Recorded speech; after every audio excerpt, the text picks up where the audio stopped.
The leader of the SNP made clear to Prime Minister Boris Johnson that she plans to hold a second vote on independence after securing a fourth consecutive victory in the Scottish election in May. Ms. Sturgeon claimed it is the will of the country and warned Mr. Johnson against picking a fight with the democratic wishes of the Scottish people. And EU diplomats are said to be licking their lips at the prospect of the Scottish First Minister delivering a national embarrassment to the UK.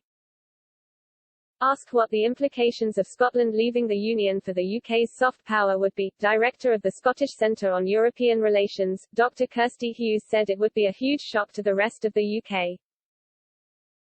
She added, with or without Wales and Northern Ireland, England is a big country and its soft power is still going to be there. It will need to rethink its own identity and what that means to projecting its soft power to the rest of the world. The remainder UK would be looked at very differently from the outside. Talking to diplomats and others in the EU, they say the breakup of the UK would be a national humiliation and some have told me it would be payback for Brexit. Others are horrified and baffled at what they see as the self-harm of Brexit, and the prospect that this old state could break up would confirm their view that the UK is a state in turmoil. And former Permanent Secretary of the UK Department for Exiting the EU, Philip Rycroft, said the impacts would be seen around the world. He added in May, the loss of part of its territory, albeit through a democratic process, would be noted around the world and most people would conclude, understandably, it would be a diminution of the capacity of the remainder UK to project its interests. Scotland has always had a bigger part in the projection of the image of the UK internationally than its population size would suggest.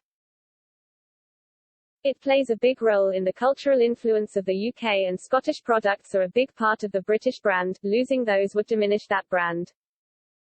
But I think the biggest impact will be on perceptions of Englishness among the English themselves, who make up 85% of the UK's population, and the projection of Englishness as a national identity.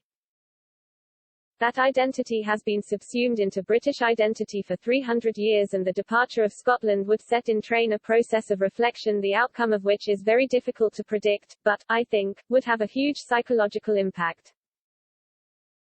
It comes as Cabinet Office Minister Michael Gove said the government would learn lessons from the 2014 referendum.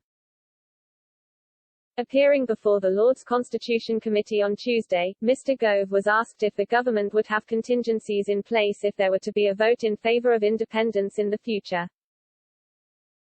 Westminster has long pushed back the idea of another referendum, rejecting any request from the Scottish Government for the powers to hold one, with the Prime Minister and his cabinet voicing their opposition to a vote. Under questioning from Lord Hennessy, Mr. Gove said, for a host of reasons, I don't think we should be having a referendum anytime soon, but should there be a referendum in the future, I think it is important that we learn lessons from the 2014 referendum. Mr. Gove added, I hope that I'll be enjoying my retirement by the time the next referendum comes along, but that's in the hands of others.